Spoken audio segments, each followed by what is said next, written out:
3টা বেজে 54 মিনিট, মানে অলরেডি 4টা বেজে যাচ্ছে, কিন্তু আমার এই দুই পাখির চোখে এক ফোঁটা ঘুম নেই। ওদিকে বাবা আর মেয়ে একদম নাক টেনে ঘুমাচ্ছে, কিন্তু আমি তো মা, আমি কি আর সন্তানদের রেখে ঘুমাতে পারি? এক ফোঁটা চোখে ঘুম আসে না, এমন করে প্রতিটি রাত জাগতে হয়। এই তো আমার বড় ছেলেটা প্রতিদিনই ঘুমিয়ে যায়, কিন্তু আজকে সেও ঘুমাচ্ছে না। সে বলছে, মা আমার ভাই তো ঘুমায়নি, কিন্তু আমি কি করে ঘুমাবো? এই তো ভাইয়ের সাথে ও মনের আনন্দে খেলা করছে, আর আমার মিনি পাখিটা হাসছিল আর খেলছিল, খুব মজাই পাচ্ছিল। আর এখানে আমার 12টা বেজে যাচ্ছিল।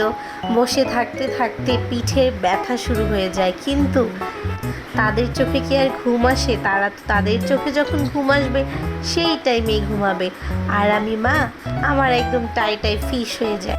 ওদিকে ভাইয়ের আদরে একদম গদগদ। রাত 4টা বাজে ভাইয়ের আদর একদম উতলিয়ে উতলিয়ে পড়ছে, মানে আদর শেষই হচ্ছে না। মায়ের 12টা বাজিয়ে তাদের ভালোবাসার একদম কমতি নেই। যাই হোক, সবাই মাশাআল্লাহ বলতে কেউ ভুলো না আমার মিনি পাখিগুলোর জন্য। সবাই দোয়া করো এবং সবাই ভালো থেকো। চ্যানেলকে সাবস্ক্রাইব করে দাও এবং লাইক করে দাও। বাই বাই বন্ধুরা, হ্যাভ ফান।